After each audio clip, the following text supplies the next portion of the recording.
अस्सलामुअलैकुम स्टूडेंट। आज का हमारा जो लेक्चर है वो विटामिन बी कम्प्लेक्स अब शुरू हो गया है। हमने वाटर लिपिड सॉल्युबल विटामिन जो है वो पढ़ ली है। अब हमने वाटर सॉल्युबल में विटामिन सी पढ़ चुके हैं। अब हमने विटामिन बी शुरू किया। विटामिन बी जो है अगर आप देखें तो कम्प्लेक्स में ही आता है, क्योंकि विटामिन बी के मज़ीद जो है वो टाइप है। Vitamin B1, B2, B3, B5, B6, B7, B9, B12। तो ये सारे जो है विटामिन बी के जो है फिर टाइप्स है। इन सबको फिर विटामिन बी कम्प्लेक्स कहते हैं। तो आज हम पढ़ लेते हैं विटामिन B1, जिसको थायमीन भी कहते हैं। और ये लेक्चर बायोकेमिस्ट्री का है। MLT, radiology, anaesthesia first semester सब के लिए। सही, तो शुरू कर लेते हैं। विटामिन B1 जो है इसको एंटी बेरी फैक्टर भी कहते हैं। अब सिर्फ एक बार या दो दफ़ा भी आप कह सकते हैं बेरी। तो बेरी फैक्टर जो है इसको कह सकते हैं क्योंकि बेरी जो है ये एक डिज़ीज़ है। और उसको डिज़ीज़ क्यों होती है? क्योंकि B1 की जब डिफिशियंसी होती है बॉडी में, तो फिर जो डिज़ीज़ कॉज होती है उसको कहते हैं बेरी। सही है। फिर आखिर में मैं आपको बता दूंगा कि इसको एंटी न्यूरेटिक विटामिन या इन्यूरिन क्यों कहते हैं, क्योंकि बेरी में नर्वस सिस्टम जो है वो भी इफ़ेक्ट हो जाता है। तो विटामिन B1 जो है एक वाटर सॉल्युबल सब्सटेंस है। अब विटामिन B1 तो ख़ुद एक विटामिन है, लेकिन इस विटामिन को हम directly as a vitamin B1 use नहीं कर सकते, बल्कि ये एक एंजाइम बनाता है, एक कोएंजाइम बनाता है। हमने पढ़ा था कि एंजाइम होते हैं, एंजाइम खुद काम नहीं कर सकते। एंजाइम के लिए कुछ ऐसे नॉन प्रोटीनिशियस पार्ट जो है वो चाहिए होते हैं, या तो कोफैक्टर होते हैं या फिर कोएंजाइम होते हैं, प्रोस्थेटिक ग्रुप जिसको हम कहते हैं। तो ये जो विटामिन B1 है ये बजाते खुद डायरेक्टली ख़ुद काम नहीं कर सकता। ये बहुत सारे रिएक्शंस हैं जहाँ पर एक कंपाउंड जो है वो दूसरे कंपाउंड में कन्वर्ट होता है, वहाँ पर उनका एंजाइम प्रेजेंट होता है। लेकिन उस एंजाइम के साथ ये एज अ को एंजाइम या को फैक्टर या एज अ प्रोस्थेटिक ग्रुप आप कह सकते हैं, एज अ एक्ट करता है। तो उसके थ्रू पर क्या होता है कि रिएक्शंस होते हैं। अब यहाँ पर आप देखें, सेकेंड सेमेस्टर में जब आप बायोकेमिस्ट्री में ग्लाइकोलिसिस पढ़ लेंगे तो 6 कार्बन मॉलिक्यूल ग्लूकोज होते हैं, जिसको हम 2 में कन्वर्ट करते हैं। 3 कार्बन मॉलिक्यूल पायरोवेट बन जाते हैं या पायरोविक एसिड। अब ये पायरोवेट जब एसिटाइल कोएंजाइम ए में कन्वर्ट होता है। अब एसिटाइल कोएंजाइम ए जो है ये विटामिन B5 है, पैंथेटेनिक एसिड है, लेकिन चले उसको छोड़ दें। ये पायरोवेट को जब आप एसिटाइल कोएंजाइम ए में कन्वर्ट करेंगे तो इसके लिए अपना पायरोवेट डीहाइड्रोजनेज एंजाइम है। ये पायरोवेट को क्या कर रहा है? एसिटाइल कोए में कन्वर्ट कर रहा है। लेकिन अब यहाँ पर पायरोवेट डीहाइड्रोजनेज एंजाइम को एक कोफैक्टर चाहिए, कोएंजाइम चाहिए, प्रोस्थेटिक ग्रुप चाहिए, जो कि हमारे पास थायमीन पायरोफॉस्फेट है। तो एक विटामिन B1 फॉर्म है और एक इसका कोएंजाइम फॉर्म है, जिसको आप बाउंड फॉर्म भी कह सकते हैं। तो ये है किसका कि it has a specific coenzyme function होता है। अब विटामिन B1 है, अगर आप इसको कोएंजाइम बनाएं तो थायमीन पायरोफॉस्फेट बन जाएगा। अब आपसे पूछ सकते हैं कि विटामिन B1 का कोएंजाइम कौन सा है, या जितनी भी कोएंजाइम है ये किसी और विटामिन के है, विटामिन B1 का कौन सा है? या थायमीन पायरोफॉस्फेट जो है ये विटामिन B1 का है, B2 का है, B3 का है, B5 का है, किसका है? सही, तो आपसे ये पूछ सकते हैं। ये कुछ रिएक्शंस हैं। आप देखें कुछ सेल्स ऐसे होते हैं कि वहाँ पर ग्लाइकोलिसिस पॉसिबल नहीं होता, तो वहाँ पर HMP पाथवे होते हैं, हम सेकेंड सेमेस्टर में पढ़ लेंगे। तो यहाँ पर भी TPP देखिए यूज़ हो रहा है। फिर पायरोवेट को एसिटाइल कोए में कन्वर्ट करने के लिए तब भी यूज़ होता है। फिर अल्फा कीटोग्लूटरेट को सक्सिनाइल कोएंजाइम ए में कन्वर्ट करने के लिए फिर भी एज अ कोएंजाइम यूज़ हो रहा है, यहाँ पर भी यूज़ हो रहा है। तो ये सारे रिएक्शंस विटामिन B1 कर रहा है, लेकिन vitamin B1 as a coenzyme act कर रहा है। विटामिन B1 का जो कोएंजाइम है, जिसको थायमीन पायरोफॉस्फेट कहते हैं, वो ये सारे रिएक्शंस में हेल्प आउट कर रहा है। विटामिन B1 किस चीज़ से बना हुआ है? तो इसमें एक पायरिडीन रिंग होता है और एक थायाजोल रिंग होता है। तो एक हमारे पास पायरामिडीन रिंग होता है और एक थायोजोल रिंग होता है। अगर आपको डीएनए का स्ट्रक्चर याद हो तो वहाँ पर एक प्यूरिन रिंग्स होते हैं, एक पायरामिडीन रिंग होते हैं। तो ये भी वही एरोमेटिक रिंग्स है, हेक्सागोनल स्ट्रक्चर है, इसमें नाइट्रोजन पाया जाता है। तो पायरामिडीन रिंग है और साथ में थायोजोल जो है, थाया जब भी आता है तो सल्फ़र को याद रखें, वहाँ पर सल्फ़र ज़रूर पाया जाएगा। थायोजोल जो है ये पेंटागोनल स्ट्रक्चर है और पायरामिडीन जो है हेक्सागोनल स्ट्रक्चर है। आप यहाँ पर देख सकते हैं इसको, ये देखें। तो ये वो स्ट्रक्चर है पायरामिडीन रिंग का। और ये जो है यहाँ पर देखिए सल्फ़र है, सही, तो इसको थायोजोल रिंग कहते हैं। ये पेंटागोनल है और ये CH3 एक मिथाइलिन ब्रिज है, जिसको CH3 को हम एक CH3 है, CH4 होता है मीथेन, फिर उसके बाद मीथीन होता है, फिर मिथाइल होता है। तो ये मिथाइलिन ब्रिज है हमारे पास। जब CH4 से आप एक हाइड्रोजन रिमूव कर लेते हैं तो CH3 बन जाता है, CH2 सॉरी, 2 रिमूव कर लेते हैं तो मिथाइलिन ब्रिज। तो ये मिथाइलिन है, इन दोनों को आपस में क्या कर रहा है, कनेक्ट कर रहा है। तो ये केमिस्ट्री है, स्ट्रक्चर है कि थायमीन कंसिस्ट ऑफ थायोजोल और पायरामिडीन रिंग मिथाइलिन ग्रुप के थ्रू अटैच हुए होते हैं।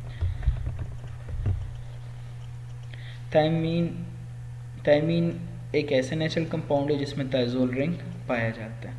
अब फ्री थायमीन जो है ये बेसिक सब्सटेंस है और इसमें पायरामिडीन और थायोजोल रिंग होता है, सल्फ़र भी पाया जाता है इसमें। अब बात सिर्फ ये है कि इस विटामिन B1 से हम थायमीन पायरोफॉस्फेट कैसे बनाएंगे, सही है। तो पायरोफॉस्फेट मोइटी जो होते हैं वो ATP इसको मुहैया करते हैं, क्योंकि ATP क्या है, एडेनोसिन ट्राइफॉस्फेट है, सही है। ट्राइफॉस्फेट का मतलब इसके पास 3 ATP है।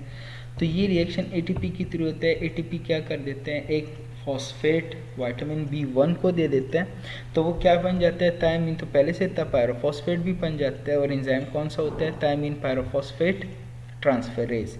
ट्रांसफेरेज क्या करता है कि वो फॉस्फेट यहाँ से मूव करके वहाँ पर लेकर आए। अब ये देखिए आप, ये तो वही हमारे पास अपना थायमीन है, ये पायरामिडीन रिंग, ये थायोजोल रिंग, क्लियर है। यहाँ पर आप देखिए पायरोफॉस्फेट, 2 फॉस्फेट आ गए हैं, तो ये कहाँ से आ गए हैं, ये ATP AMP में कन्वर्ट हो गई है और 2 फॉस्फेट जो थे वो विटामिन B1 को डोनेट कर चुकी है थ्रू ट्रांसफेरेज एंजाइम। तो ये थायमीन और ये पायरोफॉस्फेट, तो थायमीन पायरोफॉस्फेट बन गया, जो कि हमारे पास एज अ कोएंजाइम या कोफैक्टर या प्रोस्थेटिक ग्रुप एक्ट करते हैं बहुत सारी रिएक्शंस में। अब ये वो रिएक्शन है जहाँ पर थायमीन पायरोफॉस्फेट हेल्प आउट करता है। बायोसिंथेसिस अगर आप लोग देखें तो प्लांट्स और ईस्ट, बैक्टीरिया वगैरह प्रोड्यूस कर सकते हैं विटामिन B1 को, लेकिन ह्यूमन जो है वो प्रोड्यूस नहीं कर सकता, सिंथेसिस नहीं कर सकता। तो इसलिए हमने डाइट में ज़रूर लेना होगा विटामिन B1। इंटेस्टिनल बैक्टीरिया जो है वो सिंथेसाइज कर सकते हैं, लेकिन बहुत स्मॉल अमाउंट में होता है और हमको डाइट में लेना होगा ये। एब्जॉर्प्शन क्या होता है, फ्री थायमीन एब्जॉर्ब हो जाता है, जो कि सिर्फ थायमीन हो, पायरामिडीन और थायोजोल रिंग हो, लेकिन अगर थायमीन पायरोफॉस्फेट हो तो वो एब्जॉर्ब नहीं होगा। बहुत सारे वेजिटेबल है हमारे पास जिसमें थायमीन फ्री फॉर्म में होते हैं, तो वो एब्जॉर्ब हो जाते हैं। स्टोरेज क्या है, इनकी स्टोरेज कैपेसिटी इतनी नहीं है, स्टोर नहीं कर सकते हम इसके लिए कि हम इतना स्टोर कर ले कि 1 साल 2 साल के लिए हमारे बॉडी में स्टोर होगा। अगर हमको नहीं भी मिल रहा डाइट में तो वो रिज़र्व हमें मिल जाएगा, ऐसे नहीं है। स्टोरेज इसकी कैपेसिटी बहुत कम है। ये फ्री फॉर्म और कंबाइंड फॉर्म दोनों में होते हैं। हार्ट में हाईएस्ट कंसनट्रेशन है, लिवर और किडनीज में भी पाया जाता है, स्केलेटल मसल्स में बहुत कम होता है। और थायमीन जो टोटल बॉडी थायमीन है वो तकरीबन 25 मिलीग्राम। अब इन चीज़ों में ऐसे कुछ है नहीं कि मैं आप लोगों को कोई कंसेप्ट दूँ, ये सारी रीडिंग की चीज़ें, रटा करने की चीज़ें, इंफॉर्मेशन बेस्ड है, आप लोग खुद भी पढ़ सकते हैं। डेली रिक्वायरमेंट क्या है, रूटीन जो डेली रिक्वायरमेंट है तो कार्बोहाइड्रेट पर डिपेंड करते हैं। अगर आप देखें तो ग्लाइकोलिसिस एक कार्बोहाइड्रेट है। अब ये जो ग्लाइकोलिसिस है इसकी हम ग्लूकोज की कार्बोहाइड्रेट की मेटाबॉलिज्म कर रहे हैं ना, पायरुवेट में कन्वर्ट कर रहे हैं और फिर वो TCA साइकिल शुरू हो जाते हैं। तो ये सारा जो किस्सा है कार्बोहाइड्रेट की मेटाबॉलिज्म का है। तो जो बंदा जितना ज़्यादा कार्बोहाइड्रेट लेगा उसको जो है फिर ज़्यादा विटामिन B1 चाहिए होंगे, क्योंकि वहाँ पर ज़्यादा पायरुवेट बनेंगे। ज़्यादा पायरुवेट को जब आप एसिटाइल कोए में कन्वर्ट करेंगे तो आपको ज़्यादा TPP चाहिए होगा। तो इसलिए कह रहे हैं कि थायमीन जो है वो डिपेंड करते हैं कार्बोहाइड्रेट की इनटेक पर। अगर नॉर्मल की बात करें तो 1 से लेकर 1.5 मिलीग्राम पर डे रिकमेंडेड है। चिल्ड्रन के लिए 0.7 से 1.2 मिलीग्राम पर डे है, लेकिन ये रिक्वायरमेंट जो है इंक्रीज़ हो जाती है। रिकमेंडेड डाइटरी अलाउंस जो है ये लैक्टेशन में या प्रेगनेंसी में इंक्रीज़ हो जाते हैं, या ओल्ड एज में या अल्कोहलिज्म में, क्योंकि अल्कोहल फिर से वही कार्बोहाइड्रेट की बात आ रही है तो वो इंक्रीज़ हो गया। डाइटरी सोर्सेज क्या है, कहाँ पर पाए जाते हैं? तो डाइटरी सोर्स में जो है वो प्लांट किंगडम ज़्यादा, मतलब कि वेजिटेबल्स में ज़्यादा पाया जाता है। और हाँ, यहाँ पर अब ये बात याद रखिए, विटामिन B1 जो है थायमिन, वो राइस का जो आउटर लेयर होता है उसमें सबसे ज़्यादा पाया जाता है। अब राइस पॉलिशिंग जो है या हस्किंग ऑफ राइस जो है, ये एक प्रोसेस है जिसमें हस्क जो होता है, आउटर कवरिंग राइस का, वो रिमूव कर दिया जाता है। तो वो लोग जो राइस पॉलिश्ड राइस को एज स्टेपल फूड यूज़ करते हैं, मतलब रूटीन फूड यूज़ करते हैं, ज़्यादा यूज़ करते हैं, तो उनमें थायमिन की डिफिशियंसी आती है। वो इसलिए आती है क्योंकि राइस को पॉलिश करने के लिए आपको जो आउटर कवरिंग होती है वो रिमूव करनी होती है, और विटामिन B1 सबसे ज़्यादा उसी हस्क में पाया जाता है। तो अगर आप हस्क को रिमूव करेंगे और फिर राइस को आप पॉलिश करेंगे तो थायमिन की डिफिशियंसी आएगी। और अगर कोई बंदा है, कुछ लोग ऐसे हैं, कम्युनिटी है जो कि इसी राइस को एज अ रूटीन फूड ज़्यादा यूज़ करते हैं, तो उनमें विटामिन B1 की डिफिशियंसी आएगी। बाकी ये सारी दिए हुए हैं, लेवर है, मीट है, एग्स है, ये सारे क्या है, रिच फूड है, ऐसे फूड्स है जिसमें विटामिन B1 ज़्यादा पाया जाता है। अब फंक्शन क्या है पायरुवेट डिहाइड्रोजनेज, जब आप पायरुवेट को किस में कन्वर्ट करते हैं, एसिटाइल कोए में, अल्फा कीटोग्लूटारेट डिहाइड्रोजनेज, जब आप अल्फा कीटोग्लूटारेट को सक्सिनाइल कोएंजाइम A में कन्वर्ट करते हैं, ट्रांस कीटोलेज, ये HMP पाथवे में इसका फंक्शन है। अब ये सारे जो हैं ये glycolysis, try carboxylic acid cycle या सिट्रिक एसिड साइकिल उसमें पाया जाता है, ट्रांस कीटोलेज HMP पाथवे में। अब इस बात को ज़रा देखिए, ये तो सारे वही रिएक्शन में आपको वहाँ पर बता चुका हूँ, नर्व ट्रांसमिशन। अब हमारी जो बॉडी है, यहाँ पर नर्व की जो ट्रांसमिशन है वो दो तरह की होती है, या तो कंटिन्यूस होता है नर्व की ट्रांसमिशन, एक्शन पोटेंशियल, या जैसे कि अब हमारे बाकी जितनी भी नर्व एंडिंग है या हार्ट में अगर आप देखिए तो यहाँ पर कंटिन्यूस एक्शन पोटेंशियल आता है, जो सिग्नलिंग होती है वो कंटिन्यूस होता है, और कंटिन्यूस को हम स्लो नर्व ट्रांसमिशन भी कहते हैं। अब कुछ ब्रेन में जो हमारे पास नर्व्स हैं, अगर वहाँ पर आप देखें तो वहाँ पर सॉल्टेटरी नर्व ट्रांसमिशन होती है। अब सल्टेटरी नर्व ट्रांसमिशन क्या होती है कि वहाँ पर नोड्स ऑफ रेनवेयर होते हैं, और वहाँ के एक नोड से डायरेक्टली जंप कर देते हैं, जंपिंग मोड होते हैं दूसरे में, और फिर वहाँ से तीसरे में। तो जो कंटिन्यूस प्रोसेस होता है वो बहुत स्लो होता है, और सॉल्टेटरी जो नर्व ट्रांसमिशन है वो बहुत तेज़ होता है, फास्ट होता है, प्रोग्रेसिवली होता है। तो जो नर्व ट्रांसमिशन है असल में ये क्यों है, क्योंकि जो नर्व होते हैं इस पर माइलिन शीट होते हैं, तो माइलिन शीट जो है उनको मेंटेन रखना, उसमें भी विटामिन B1 का रोल है। अगर विटामिन B1 की डिफिशियंसी आती है तो फिर वो माइलिन शीट डिस्टर्ब हो जाता है, और उससे जो सल्टेटरी नर्व ट्रांसमिशन होती है वो भी डिस्टर्ब हो जाता है, तो फिर नमनेस आ जाती है, या न्यूरोलॉजिकल इम्प्रेशंस जो होते हैं वो रियलाइज़ होना शुरू हो जाते हैं। तो ये इसके फंक्शन है। अभी यहाँ पर आप देख सकते हैं माइलिन शीट मेंटेन एनर्जी, तो माइलिन शीट भी बनाता है और इसको मेंटेन रखता है, क्योंकि माइलिन शीट के बगैर जो कंडक्शन होगी वो स्लो होगी। बाकी जो ये सारे हैं हम लोग पढ़ चुके हैं। जब भी विटामिन B1 की डिफिशियंसी आएगी तो ऐसे डिजीज़ को हम कहते हैं बेरी बेरी। अब बेरी बेरी क्या है, कहते हैं उन लोगों में ज़्यादा आता है जो कि पॉलिश्ड राइस को as a staple food use करते हैं, क्योंकि उसमें हस्क तो होता नहीं है। अब ये सिम्टम्स है एनोरेक्सिया, भूख का ना लगना, loss of appetite, weakness, constipation, nausea, mental depression, peripheral neuropathy, irritability, ये सारे जो हैं वो सिम्टम्स है बेरी बेरी के। बेरी बेरी के फिर टाइप्स है, एक कार्डियोवास्कुलर रिलेटेड है वेट, और एक ड्राई है जो न्यूरोलॉजिकल होता है, एक इन्फेंटाइल है। अब numbness in the legs complaint of pins and needle sensation are reported. अब यहाँ पर देखिए वेट बेरी बेरी कार्डियोवास्कुलर है। कार्डियोवास्कुलर में असल में होता क्या है, इसमें जो सबसे ज़्यादा वो है एडेमा।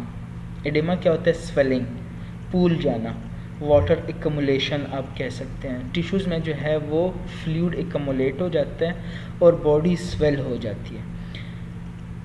जब बॉडी स्वेल हो जाती है तो इस कंडीशन में फिर हार्ट का जो सिस्टोलिक प्रेशर होता है वो इंक्रीज़ हो जाता है, क्योंकि फ्लूइड जो है वो मूव नहीं कर रहा होता आगे। जो आफ्टर लोड होता है, आप सेकेंड ईयर में समझ जाएंगे, ये कोई ऐसे नहीं है कि आप लोगों को मस्ट समझने, मैं सिर्फ एक आइडिया दे रहा हूँ कि वेट बेरी बेरी में क्या क्या होता है। कार्डियोवास्कुलर रिलेटेड है, आपके हार्ट और वेसल के रिलेटेड है।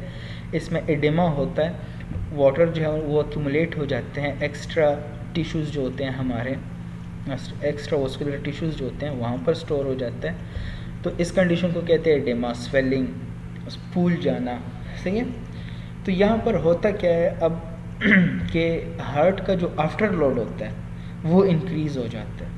आफ्टर लोड का मतलब कि जो कंट्रैक्शन के बाद का लोड होता है वो इंक्रीज़ हो जाता है, सिस्टोलिक प्रेशर इंक्रीज़ हो जाते हैं, लेकिन डायस्टोलिक प्रेशर और प्री लोड जो है वो डिक्रीज़ हो जाता है।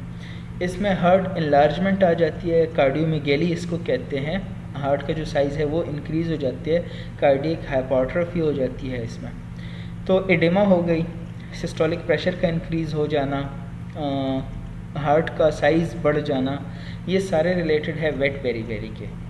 ड्राई में क्या होता है, ये न्यूरोलॉजिकल बेरी है। न्यूरोलॉजिकल क्या है कि ये आपके ब्रेन रिलेटेड है, नमनेस इसमें आएंगे, और सेंसेशन जो है पिंस एंड नीडल सेंसेशन, जैसे कि सुई चुभना शुरू हो जाती है पाँव में, तो ऐसे सेंसेशन आना शुरू हो जाते हैं ड्राई बेरी बेरी में। इसमें कोई एडेमा वगैरह नहीं होता।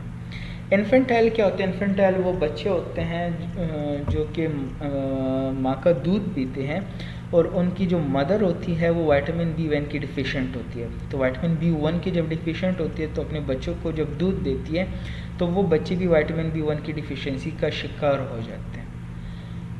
फिर है वेर्निकी-कोर्सैकॉफ सिंड्रोम, ये सेरेब्रल बेरी बेरी है। ये उन लोगों में पाया जाता है जो कि अल्कोहलिक्स होते हैं, वो अल्कोहल्स का ज़्यादा यूज़ करते हैं। तो अल्कोहल भी आपको पता ही है कि वो कन्वर्ट होता है अल्डिहाइड में, अल्डिहाइड फिर से वो भी कार्बोहाइड्रेट, कार्बोहाइड्रेट फिर से वही ग्लूकोज। जब ग्लूकोज आएगा तो फिर से वो मेटाबॉलिज्म इसकी इंक्रीज़ होगी, TPP ज़्यादा यूज़ होंगे, विटामिन B1 क्या हो जाएंगे आखिर में? डिफिशिएंट हो जाएंगे। तो ये 4 डिजीज़ हैं जो कि विटामिन B1 के रिलेटेड है। तो आप इसको, ये ड्राई बेरी बेरी देखें आप। अब ड्राई में आप इसके बदन को देखें तो यहाँ पर आपको एडेमा नज़र नहीं आ रहा है। सही है, बिल्कुल लेथार्जिक कंडीशन है, रेस्ट इसका ड्रॉप है क्योंकि यहाँ पर नर्व की ट्रांसमिशन नहीं आ रही। ये बातें नहीं कर सकते क्योंकि बातें के लिए नर्व ट्रांसमिशन होता है, तो बातों के लिए नर्व ट्रांसमिशन नहीं है। कन्फ्यूजन है, न्यूरोलॉजिकल रिलेटेड है। टेंडेंस रिफ्लेक्स नहीं कर रहे, नर्व कंप्रेस हुआ है या नर्व जो है वो रिस्पांस नहीं दे रहा है, ये भी नर्वस रिलेटेड है। तो ये फुट को देखो ड्रॉप हो गया। तो ये सारी कंडीशन आपको किसके मुताबिक बता रहे हैं? ये आपको न्यूरोलॉजिकल के बारे में बता रहे हैं। वेट बेरी बेरी में देखिए, ये देखिए इसको एडेमा कहते हैं। फिर एडेमा 2 टाइप से इसके, एक पिटिंग है, एक नॉन पिटेड है। वो आप 3rd सेमेस्टर में सीख जाएंगे, कोई बात नहीं। लेकिन आप फ़िलहाल इतना समझे कि कार्डियोवास्कुलर जो है इसमें एडेमा होता है हमारे पास। हार्ट का साइज़ आप देखिए एनलार्ज्ड हो गया, इसको कार्डियोमेगैली कहते हैं। किसी भी चीज़ की साइज़ का बढ़ जाना मेगैली कहते हैं, जैसे कि हेपेटोमेगैली, लिवर का बढ़ जाना, स्प्लीनोमेगैली, सही है, कार्डियोमेगैली। तो इन सारे कंडीशन में क्या होता है, फिर ये हार्ट इंक्रीज़ हो गया क्योंकि आफ्टर लोड इंक्रीज़ है। अब हार्ट जो है वो ब्लड को पंप कर रहा है, लेकिन बहुत ज़्यादा प्रेशर की वजह से हार्ट क्या कर रहा है? कंपनसेट कर रहा है, तो इसका साइज़ क्या हो जाएगा? इंक्रीज़ हो जाएगा। ये विटामिन B1 का लेक्चर था, आप लोग पढ़े समझे, किसी भी बुक से पढ़े। आप लोग को कोई भी क्वेश्चन है आप कमेंट सेक्शन में कर सकते हैं, और आप लोग पढ़े समझे, किसी को कोई भी क्वेश्चन है आप क्वेश्चन कर लिए, आप लोग के क्वेश्चन के आंसर दी जाएंगे। नेक्स्ट लेक्चर तक अपना ख्याल रखिएगा। अल्लाह हाफिज़।